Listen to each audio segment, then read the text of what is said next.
नमस्कार दोस्तों। आज मैं 9वीं कक्षा का हिंदी का एक सुंदर सा काव्य, चौथा काव्य लेकर आपके सामने उपस्थित हुआ हूँ, जो रश्मि रथी नाम के खंड काव्य से लिया गया है।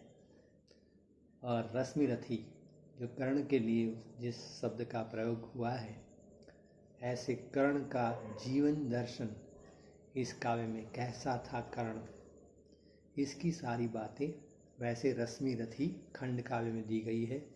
कर्ण के जन्म से लेकर बचपन, उसका गुरु के पास, गुरु परशुराम जी के पास जाना, गुरु भक्ति, उसकी दानवीरता, इंद्र का उसके पास दान लेने के लिए आना, उससे पहले जो उसके पिता है सूर्यदेव, उसका मना करना कि भाई तुम्हारे पास ये इंद्र आएंगे, ब्राह्मण का वेश धारण करके आएंगे, तुमसे ये तुम्हारा कवच और कुंडल मांगेंगे, उसको मना कर देना। फिर भी कर्ण अपनी दानवीरता न छोड़ते हुए अपना कवच कुंडल दे देता है। भगवान परशुराम जी के यहाँ पर जब पढ़ाई करने के लिए गए थे और एक बार गुरु दोपहर के समय थके हुए थे और कर्ण के पांव पर सिर रखकर सो रहे थे, कहीं से एक भौरा आता है, कर्ण के पांव में छेद करते हुए अंदर घुसता जाता है। कर्ण चुपचाप रहता है, बैठा रहता है, और जब उसके पांव से बहती हुई रक्त की धारा गुरु परशुराम जी के शरीर को स्पर्श करती है और कर्म ऐसे लहू का स्पर्श होते ही परशुराम उठ बैठते हैं। देखते हैं कि मेरा शिष्य इतना सहनशील, बड़ा गर्व होता है पहले, मगर जब फिर उनको होश आता है, ख्याल आता है कि भाई इतनी सहनशीलता किसी ब्राह्मण में नहीं हो सकती, मेरे पास ये जो कर्ण आया है वह गलत रूप से मेरे पास शिक्षा उसने प्राप्त की है, क्योंकि मैं किसी क्षत्रिय को शिक्षा नहीं प्रदान करूँगा।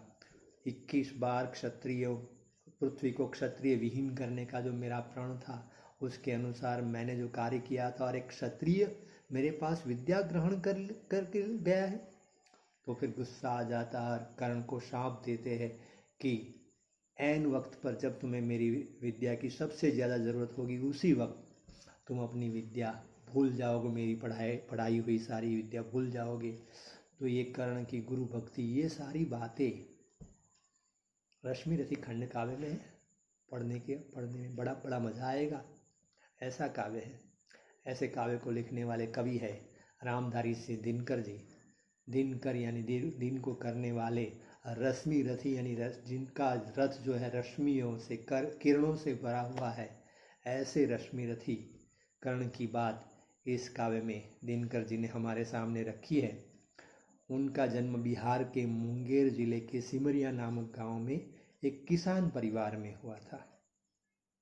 प्रारंभिक शिक्षा मुंगेर, उच्च शिक्षा पटना विश्वविद्यालय में स्नातक, फिर कुछ समय तक वहीं पर अध्यापन कार्य, सीतामढ़ी में सब रजिस्ट्रार, मुजफ्फर कॉलेज में हिंदी विभाग के अध्यक्ष, भागलपुर विश्वविद्यालय के उप कुलपति, फिर भारत सरकार की हिंदी सलाहकार समिति के अध्यक्ष।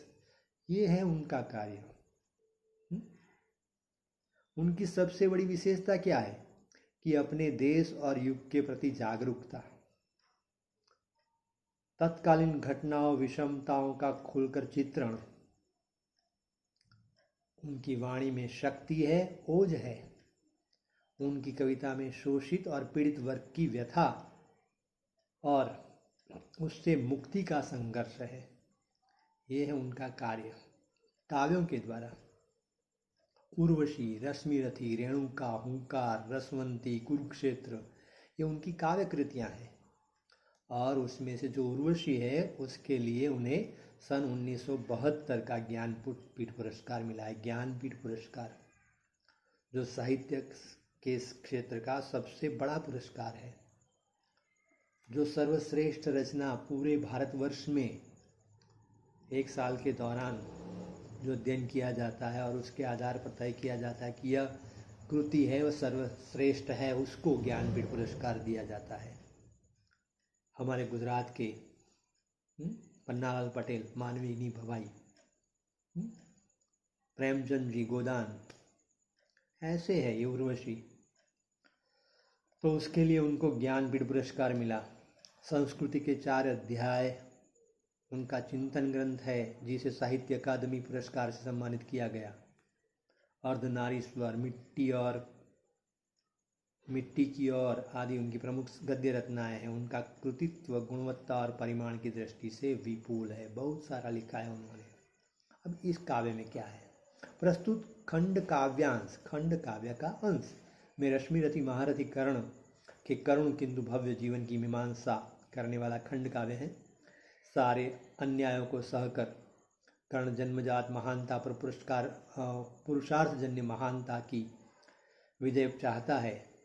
अंत में जब पांडव श्रेष्ठ के रूप में सब कुछ प्राप्त करने का प्रलोभन सामने आता है, तब भी वह अविचलित रहता है और जिसने आज तक साथ दिया उस मित्र को किसी भी मोड़ पर छोड़ना नहीं चाहता। कृष्ण कर्ण को पांडवों के पक्ष में ले आने के लिए उससे मिलते हैं। उस कथा प्रसंग से प्रस्तुत काव्यांश लिया गया है। मैंने यहाँ पर एक सुंदर सा 2 पंक्तियाँ लिखी है। श्री जी बाबा दीन दयाल, दास तमारो जाणजो, दासों पर दया करीने चरण कमल में राखजो। करतल से झरती रहे सदा, निर्धन को भरती रहे सदा, वैभव विलास की चाह नहीं, अपनी कोई परवाह नहीं। तुच्छ है राज्य क्या है केशव, पाता क्या नर कर प्राप्त विभव। चिंता प्रभुत अत्यल्प हास, कुछ का चाकचिक्य कुछ क्षण विलास। पर यह वह भी यहीं गवाना है, कुछ साथ नहीं ले जाना है। वैभव विलास की चाह नहीं, अपनी कोई परवाह नहीं। यह इसका राग है। देखते हैं इसमें कवि क्या हमें समझाना चाहते हैं।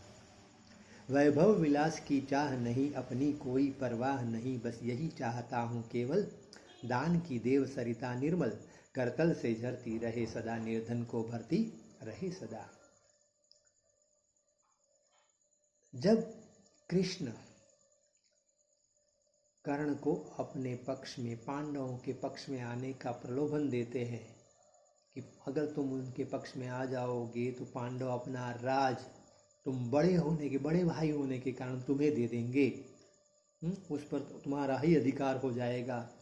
तो ऐसे समय में कर्ण का उत्तर क्या है कि वैभव विलास की चाह नहीं है कृष्ण, मुझे वैभव विलास की कोई चाह नहीं है।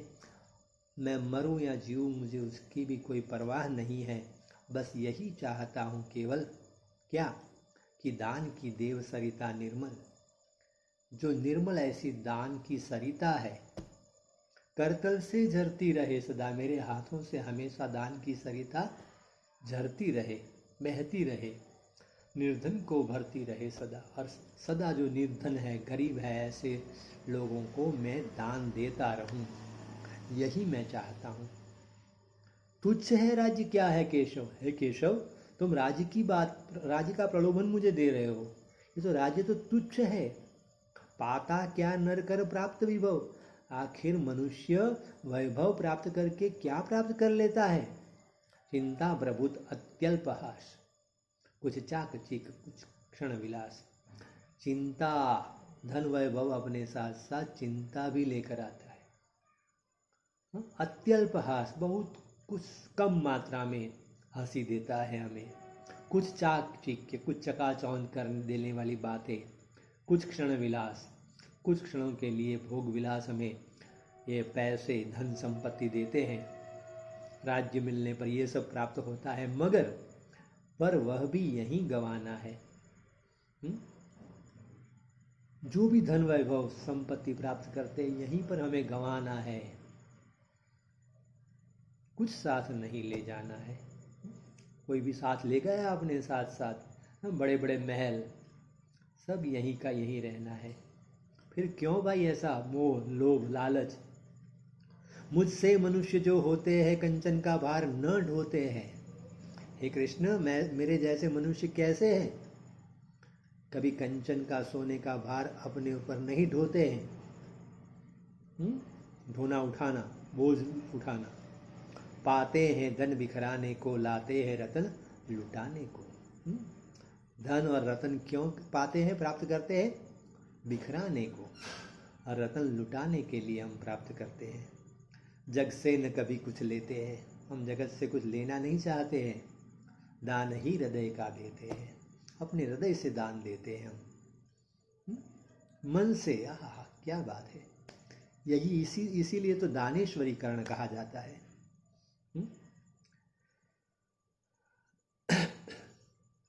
प्रासादों के कनकाभ शिखर, प्रासाद, प्रासाद का अर्थ महल। प्रासादों के कनकाभ शिखर, सोने से लदे हुए उसके जो शिखर है। प्रासादों के कनकाभ शिखर, होते कबूतरों के ही घर। हे कृष्ण, जो महलों के जो शिखर होते हैं ना, भले ही सोने से मढ़े हुए हो, मगर वहाँ पर तो कबूतर अपने घर बनाते हैं। महलों में गरुड़ न होता है। देखिए यहाँ पर कर्ण ने गरुड़ की उपमा दी है। कर्ण ने अपने आप को, मैं गरुड़ हूँ हे कृष्ण। और गरुड़ कभी महल के शिखरों पर नहीं रहता। महलों में गरुड़ न होता है, कंचन पर कभी न सोता है। गरुड़ कई महलों के सोने के जो शिखर है ना, वहाँ पर नहीं सोता है। बसता वह कहीं पहाड़ों में जाकर वह गरुड़ रहता है।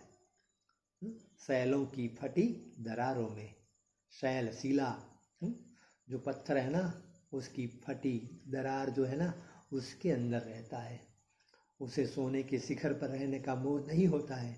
वहाँ पर तो केवल कबूतर रहते हैं जो डरपोक होते हैं। होकर समृद्धि सुख के अधीन, मानव होता नित तपः क्षीण। सुख और समृद्धि के अधीन होकर क्या होता है? मनुष्य तप से क्षीण हो जाता है। हमेशा अपने तप को खो देता है। अभी मैंने विष्णु पुराण देखा था, उसमें नारद मुनि को अभिमान आ गया कि मैंने कामदेव को जीत लिया है। और ऐसा कहते हुए भगवान शिव के पास चले गए। शिव जी ने कहा, ये बात मुझे भले कही, हाँ, और किसी से मत कहना। मगर नारद जी है, अभिमान आ गया। स्वयं नारायण के पास पहुंच गए। कहा, देखिए अब मैं कैसा जितेंद्रिय बन गया हूँ, मैंने कामदेव को भी जीत लिया है। विष्णु भगवान नारायण नारायण बोलने वाले अपने भक्त को, प्रिय भक्त को ऐसे अभिमानी हुआ देख के कैसे देख सकते थे? सुंदर सी नारी की रचना की है। एक राजा के यहाँ पर उसका स्वयंवर होने जा रहा है। उस नारी को देखते ही नारद जी इतने उस पर उसको देखते ही रह गए। और उनके मन में ये लालसा हो गई कि इस कन्या से तो मैं ही, इस मोहिनी कन्या से तो मैं ही ब्याह करूँगा। सुंदर सा रूप लेने के लिए विष्णु भगवान के पास गए कि भगवान मुझे ऐसा सुंदर सा रूप दो कि जिससे सब मुझे देखते ही रह जाए। नारायण अपने भक्त को कैसे दुखी कर सकते हैं? उसका अभिमान तोड़ना चाहते थे। वानर का रूप दे दिया। नारद जी को मालूम नहीं है। जब दरबार में सब पहुँचे, राजकुमार बड़े सुंदर सुंदर से, और ऐसे में नारद जी वानर का मुख लिए वहाँ पर पहुँचे। उनको पता नहीं है कि, उनको तो यही लग रहा है कि भगवान ने मुझे सुंदर बना दिया है। जब मोहिनी ने नारद जी के पास आकर उनको पसंद नहीं किया, किसी को पसंद नहीं किया, नारद जी 2 बार 3 बार उसके पास गए, मगर आखिर नारद जी सभा से निकलने ही जा रहे थे, तभी विष्णु भगवान वहाँ पर आए और जो मोहिनी है उसने भगवान विष्णु के गले में वरमाला डाल दी। नारद जी बड़ा गुस्सा हो गए, श्राप दे दिया कि मुझे जिस वानर का रूप आपने दिया है ऐसे वानरों का आपको साथ लेना पड़ेगा, आपको मानव योनि में जाना होगा। ऐसा शाप दे दिया। मगर नारद जी का गुस्सा जब शांत हुआ, जब नारायण ने उसे समझाया कि भाई मैं अपने भक्तों को कैसे अभिमान में रिक्त देख सकता हूँ, और जब अपने प्रभु की ऐसी बात सुनी तब नारद जी को पता चला कि वे काम को जीते नहीं थे, काम के अधीन हो गए थे। और उनका यह अभिमान तोड़ने के लिए उसके प्रभु ने ऐसी लीला की थी, तो उनको बड़ा पछतावा होने लगता है। तो क्या यहाँ पर कहते हैं कि बसता वह कहीं पहाड़ों में, सैलों की फटी दरारों में। ये गरुड़ ऐसा होता है, होकर समृद्धि सुख के अधीन, मानव होता नित तप क्षीण। मनुष्य हमेशा तप से क्षीण होता जाता है। सत्ता किरीट की मणिमय आसन करते मनुष्य का तेज हरण। सत्ता, राज सत्ता जब हाथ में आती है, किरीट मणिमय आसन, मुकुट है जो मणियों से सजा हुआ लदा हुआ आसन है, क्या करते हैं? करते मनुष्य का तेज हरण। ये मनुष्य का जो तेज है ना, उसकी जो कांति है, उसको हर लेते हैं। ये सब तत्सत्ता जो मुकुट है, मणियों से सजा हुआ आसन है, ये सब मनुष्य का तेज क्षीण कर देते हैं। नर विभव हेतु ललचाता है। मनुष्य हमेशा वैभव के कारण लालायित रहता है, उसके मन में लालच रहता है कि उसको धन वैभव प्राप्त हो, पर वही मनुष्य को खाता है। मगर यही धन संपत्ति वैभव मनुष्य को खा जाता है। चांदनी पुष्प छाया में पल नर गले बने सुमधुर कोमल। चांदनी में पुष्प की छाया में जो मनुष्य पलता है, उनके गले बड़े सुमधुर और कोमल भले ही बन जाते हैं, पर अमृत क्लेश का पिए बिना, आतप अंधड़ में जिए बिना। हे केशव, मगर जो क्लेश, कष्ट, मुश्किल, दुख, समस्याओं का सामना जब तक मनुष्य नहीं करता ना, आतप अंधड़ में जिए बिना, आंधी तूफान में जिसका जीवन नहीं बीतता है ना, वह पुरुष नहीं कहला सकता। पुरुष तब तक वह मनुष्य पुरुष नहीं कहला सकता। पुरुष कौन है? जिसमें पौरुष होता है, वीरता होती है। वह पुरुष नहीं कहला सकता, विघ्नों को नहीं हिला सकता। चांदनी और पुष्प छाया के साथ पलने वाला मनुष्य कभी वीरता नहीं दिखा सकता। मनुष्य वीर तभी कहलाता है जब उसमें वीरता होती है, पौरुष होता है। उड़ते जो झंझावातों में, पीते जो वारी प्रपातों में। अब गरुड़ की बात कहते हैं कि मैं कैसा हूँ, कैसे गरुड़ के जैसा हूँ?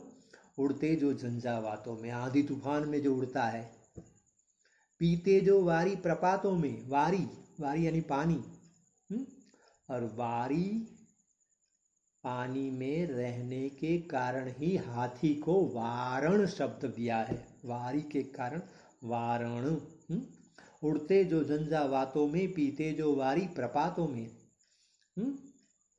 झरनों से गिरते हुए पानी को जो पीते हैं, और आंधी तूफान में जो जीते हैं, उड़ते हैं। सारा आकाश अयन जिसका, सारे आसमान को जो अपना घर मानता है। विषधर भुजंग भोजन जिनका, जो खाना भी क्या खाते हैं? विषधर, जहरीले से जहरीले सांप का जो भोजन करते हैं, वे ही फणिबंध छुड़ाते हैं। ऐसे ही हमें बंधनों से मुक्त कराते हैं। धरती का हृदय जुटाते हैं और धरती के हृदय को जोड़ने का काम करते हैं। मैं गरुड़ कृष्ण, हे कृष्ण, मैं वह गरुड़ हूँ। मैं पक्षीराज, पक्षियों का राजा इसलिए गरुड़ को कहते हैं। मैं पक्षीराज, सिर पर न चाहिए मुझे ताज। हे केशव, मैं ऐसा गरुड़ हूँ जो पक्षीराज तो है ही, मुझे अपने सिर पर कोई ताज नहीं चाहिए। दुर्योधन पर है विपद घोर। अब ऐसे समय में दुर्योधन के ऊपर घोर विपद आ गई है। हाँ? जब उनके बड़े बड़े महारथी मारे जा चुके हैं, भीष्म पितामह बाण सैया पर सोए हैं, द्रोणाचार्य गुरु वे भी अब मारे जा चुके हैं। और ऐसे समय में जब मुझे आज सेनापति के पद पर आसीन किया गया है और आप मेरे पास ये प्रस्ताव लेकर आए हैं, दुर्योधन पर है विपद घोर, सकता न किसी भी उसे छोड़, मैं उसे किसी भी प्रकार आज छोड़ नहीं सकता। रणखेत पाटना है मुझको, अहिपास काटना है मुझको। हे कृष्ण, मुझे रण क्षेत्र में जाना है और चारों ओर कोहराम मचाकर युद्ध में विजय प्राप्त करनी है। अहिपास काटना है मुझको। मेरा जो मालिक है, मेरा जो दोस्त है, मेरा जो दुर्योधन है, जो मेरा स्वामी है, उसको युद्ध में विजय प्राप्त करके विजेता बनाना है। ये कर्ण में क्या जोश है। दोस्ती हो तो ऐसी हो। जिसने मुझे सारे संकटों के समय में जिसने मेरा साथ दिया है, उसको मैं छोड़कर आपके पास आ जाऊं और केवल धन वैभव या राजपाट के लिए? यह कभी नहीं हो सकता। और इस प्रकार कर्ण कृष्ण को अपने पास से वापस भेजता है और अपनी सच्ची भाईबंदी की यहाँ पर कसौटी पर वह खरा उतरता है। That's all.